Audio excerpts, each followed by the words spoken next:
کے لیے الگ الگ مثالیں دی قرآن۔ اللہ تعالیٰ فرماتا ہے وما یستوی الاعمی والبصیر، اور برابر نہیں ہے اندھا اور دیکھنے والا۔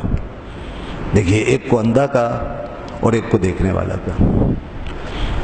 اب یہ اس آنکھ کے اندھے پن اور آنکھ سے دیکھنے کی بات نہیں ہو رہی، آنکھ کا اندھا نہیں، یہ شخصیت کا اندھا ہے، یہ دل کا اندھا ہے، یہ روحانی سطح پر اندھا ہے۔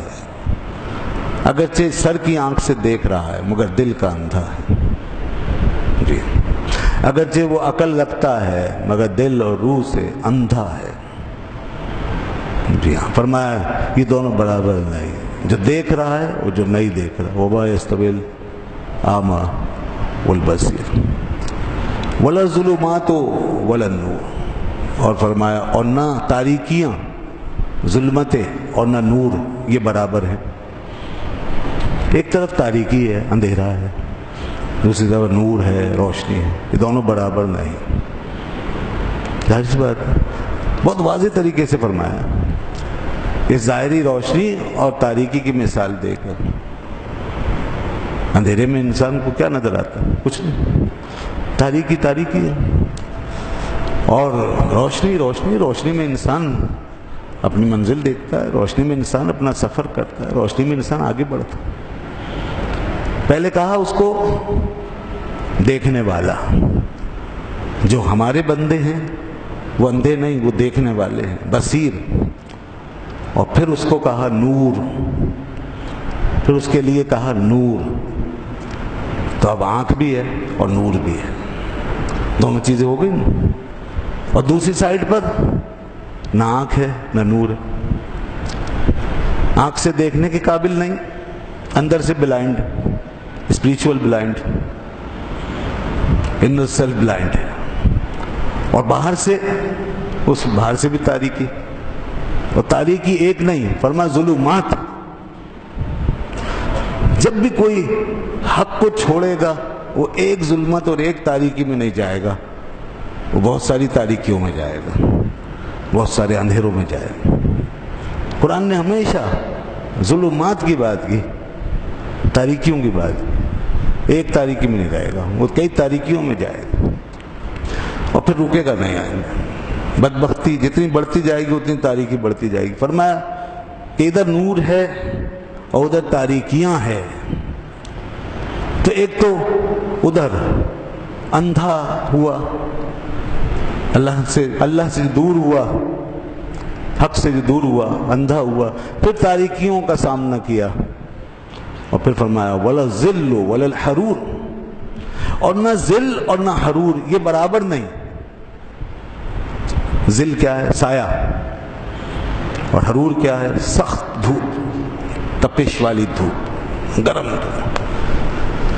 اب ظل اور حرور یہ برابر نہیں، تو سایہ ظل کس کے لیے؟ فرمایا ہمارے بندوں کے لیے، یہ ہمارے بندوں کی، یہ ان کے لیے ظل ہے، سایہ ہے۔ اور ادھر دوسرے جو بھٹکے ہوئے ان کے لیے حرور۔ یہ کیا بتا دیا؟ یہ گویا اب دونوں کے لیے جو کیفیت ہے اس کی طرف اشارہ کر دیا۔ ایک آنکھ پا کر اور نور میں چل کر سائے والی کیفیت سے گزر رہا ہے، اور سائے کی جو کیفیت ہے وہ ہے سکون، اطمینان، جس میں بے چینی نہیں، جس میں اضطراب نہیں، خوف نہیں، پریشانی نہیں۔ سائے میں جو ہے وہ پرسکون ہے، اس کو ٹھنڈک مل رہی ہے، اس کو سکون مل رہا ہے، اس کو اضطراب نہیں ہو رہا، گھبراہٹ نہیں ہو رہی، بے چینی نہیں ہو رہی، وہ ادھر ادھر بھاگ نہیں رہا، کوئی جگہ کوئی پناہ ڈھونڈ نہیں رہا، سکون سے بیٹھا ہے، سایہ پکڑ کے سکون سے بیٹھا رہے، ہے کہ نہیں؟ اب جس کو آنکھ ملی، جس کو پھر نور ملا، تو سکون سے سفر کر رہا ہے، اسے نہ دائیں دیکھنے کی ضرورت نہ بائیں۔ جو حق کے اوپر قائم ہے اسے کہیں سرگردہ ہونے کی ضرورت نہیں۔ جس نے اللہ کی رحمت کا دامن تھام لیا، جو خدا کی ذات پہ بھروسہ کیے ہوئے اور اس کے نبی سے لو لگائے ہوئے ہے، اور اچھے لوگوں کے پیچھے ان کے نقش قدم پر چل رہا ہے، اسے کہیں بہکنے اور بھٹکنے کی ضرورت نہیں ہے، وہ بے چین نہیں ہوگا، سائے کی طرح زندگی کا مزہ لے رہا ہے۔ اس کی زندگی سایہ دار درخت ہے جس میں وہ خود سکون سے رہ رہا ہے، اور جو اس کے پاس آ رہا ہے اسے بھی وہ سایہ میسر آ رہا ہے۔ تو یہ ٹھنڈی چھاؤں ہے۔ اللہ والوں کی زندگی، نیک لوگوں کی زندگی ٹھنڈی چھاؤں کی طرح ہے، اور جو اس زندگی سے محروم ہے اس کا کیا انجام ہے؟ فرمایا وہ پہلے تو اندھا ہوا، اس کے لیے کیا کہا تھا؟ اعمیٰ، اندھا ہوا۔ پھر اس کے بعد فرمایا ظلمات، پھر تاریکیوں میں گر گیا، اور پھر اس کے بعد کیا فرمایا؟ شدید گرم دھوپ۔ اب دھوپ میں ہے، دھوپ میں کیا ہوتا ہے؟ دھوپ میں بے چینی، اضطراب، دھوپ میں آدمی ادھر بھاگتا ہے ادھر بھاگتا ہے، دھوپ میں آدمی جہاں بیٹھا ہے وہاں بھی صحیح سے بیٹھ نہیں سکتا، وہاں بھی بے چین رہے گا، مضطرب رہے گا، یا سایہ ڈھونڈتا پھرے گا، یا جہاں بھی بیٹھے گا وہ بے چینی سے بیٹھے گا، مضطرب رہے گا، پریشان رہے گا، سکون نہیں ملے گا۔ بس یہ ہے اللہ کا راستہ چھوڑنے والا، چاہے تمہیں ڈولتا پھرتا نظر آئے یا مال و دولت اور عہدے کرسی سے چمٹا ہوا نظر آئے، بے چین رہے گا، سکون نہیں ملے گا۔ چاہے تمہیں کسی بڑے عہدے منصب پہ نظر آ رہا ہے، بڑا پھلتا پھولتا دکھائی دے رہا ہے، بڑے عیش و عشرت میں لگ رہا ہے کہ بہت سکون سے، نہیں، حرور اس کے لیے دھوپ ہے، کیونکہ اس نے اللہ کا راستہ چھوڑا ہوا ہے، اس نے حق سے منہ موڑا ہوا، اس نے سکون کی دولت، اس دنیا کے خزانوں کو سمجھا ہے، اس نے اپنی منزل، اپنی نفسانی خواہشوں کو سمجھا ہے، اس نے اپنی نفسانی آرزویں، خواہشیں، اس کی تکمیل کو سمجھا کہ یہ سکون ہے، یہ مقصد زندگی ہے۔ تو پھر کیا ہوا؟ ہزاروں خواہشیں ایسی کہ ہر خواہش پہ دم نکلے، بہت نکلے میرے ارماں مگر پھر بھی کم نکلے۔ اس نے دولت، دنیا، گھر بار، کوٹھی بنگلہ، اس کو سمجھا کہ یہ حقیقی سکون ہے، اس کو سمجھا۔ تو پھر کیا ہوا؟ نہ دنیا سے، نہ دولت سے، نہ گھر آباد کرنے سے تسلی دل کو ہوتی ہے خدا کو یاد کرنے سے۔ تو نہیں ملی تسلی، اس لیے کہ حرور، گرم حرارت میں، آگ میں کھڑا ہے، دھوپ میں کھڑا ہے، دھوپ میں پڑا ہے، تو کہاں سے تسلی ملے؟ بے چین رہے گا، پھرتا رہے گا، مارا مارتا۔ اللہ نے فرمایا ایک کے لیے سایہ ہے، دوسرے کے لیے حرور، گرم دھوپ۔ اور اس کے بعد انجام کیا ہوتا ہے؟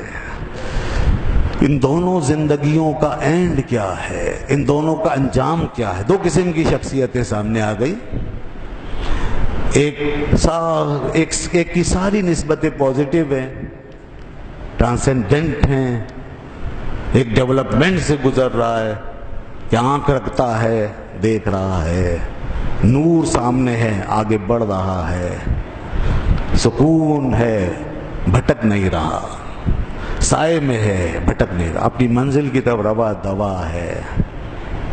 تو آگے فرمایا بس یہی زندہ ہے اور زندہ رہنے والا ہے۔ وَمَا يَسْتَوِي الْأَحْيَاءُ وَلَا الْأَمْوَاتُ، آخری جو بات کی وہ یہ زندہ ہے، یہ زندہ ہے، اور دوسرا وہ مردہ ہے۔ کیوں؟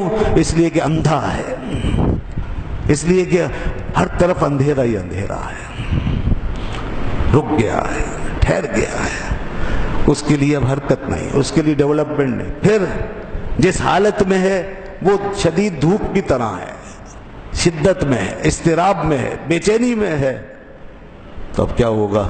کب تک برداشت کرے گا؟ ایک دن بالکل اپنے باطن کی موت مر جائے گا۔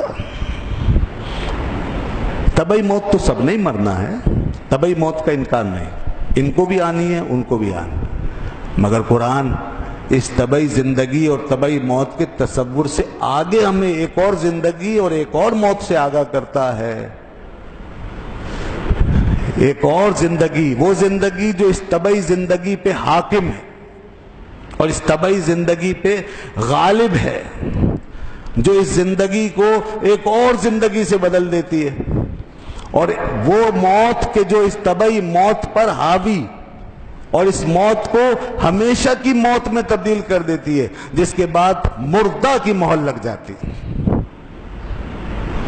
جب یہ طبعی زندگی سے اوپر کی زندگی کسی کی طبعی زندگی پہ حاوی ہو جائے تو اس پر زندگی کی مہر لگ جاتی ہے۔